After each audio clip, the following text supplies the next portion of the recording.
En ce temps-là, toute la Gaule est occupée.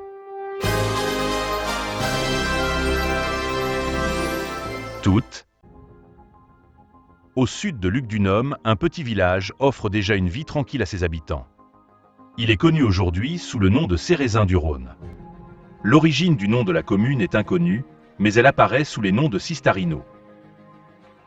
Cisarino ou encore en l'an 969, Cisarianus. Cisarianus était, d'après certains, le nom d'un noble romain ayant vécu dans la propriété de la Sarrazinière. Cérézin a subi plusieurs fouilles mettant en évidence son passé romain. Durant l'Antiquité, entre le 1er et le 3e siècle de notre ère, une superbe villa existait rue de la Sarrazinière. Elle a été découverte lors de la construction de la gare. Une mosaïque romaine a été mise à jour en 1971, rue de Ternay dans la propriété de Madame Guillard au lieu-dit la Sarrazinière, dans un excellent état de conservation. Il s'agissait probablement du sol raffiné d'une salle de réception appartenant à une luxueuse villa. La mosaïque a été restaurée au musée gallo-romain de Saint-Romain en Galles, avant d'y être exposée. D'une taille exceptionnelle, 9 mètres sur 4 mètres 80, elle est constituée de 2 compositions géométriques juxtaposées, traitées principalement en noir et blanc, et elle date du IIe siècle après Jésus-Christ. L'équipe municipale actuelle a choisi de porter un projet, le retour de la mosaïque dans son village, car elle appartient à l'histoire de la commune. Pour son exposition au public, un lieu s'impose naturellement, entre la mairie et l'espace Jean Monnet.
Inaugurée le 30 août 2025, elle est désormais accessible à tous.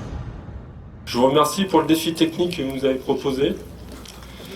Et je vous remercie pour la chance offerte de travailler sur un programme novateur, mettant en lumière une œuvre patrimoniale gallo-romaine et unique. Et je crois que si nous sommes ici réunis, c'est parce que nous avons réussi avec brio ce défi, et nous l'avons réussi collectivement. Chers amis du patrimoine, c'est évidemment un grand plaisir de représenter la Fondation du patrimoine à l'occasion de cette belle inauguration, avec le beau temps en plus. C'est un plaisir et c'est exactement la vocation, la mission de la Fondation du patrimoine, qui est d'accompagner les porteurs de projets publics et privés dans leurs actions en faveur du patrimoine en France. L'héritage ne se transmet pas, il se conquiert, disait André Malraux. Aujourd'hui, ces mots prennent tout leur sens. Cette inauguration si particulière est un moment exceptionnel que nous vivons pour notre village qui retrouve un pan de son histoire. Un moment rare, profondément émouvant et symbolique. Celui du retour sur notre sol d'un joyau de notre patrimoine enfoui pendant des siècles, puis longtemps éloigné. Après des décennies d'absence, la mosaïque cisériana ne repose plus dans la pénombre d'une réserve. Désormais, elle a repris sa place dans la lumière de notre village. Son retour, pourtant, n'était loin d'être une évidence.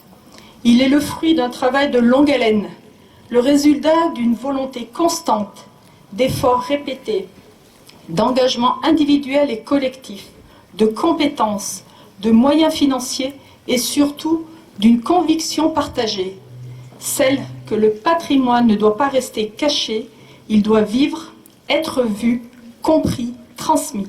Donc, je suis ravie d'être parmi vous, je suis ravie que le département du Rhône, à travers l'atelier de restauration, ait contribué à travers toutes ces années un petit peu longues au retour de la mosaïque à la maison.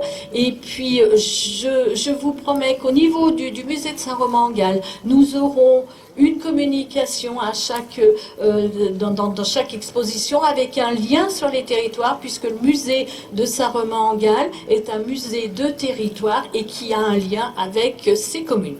Moi, ce que je voulais souligner, c'est 3 points. Le premier, c'est souligner la ténacité, la volonté, le dynamisme de l'équipe municipale et des équipes qui l'ont précédé pour mener à bien un tel projet. Parce que, évidemment, ce matin, nous sommes tous ravis d'être présents.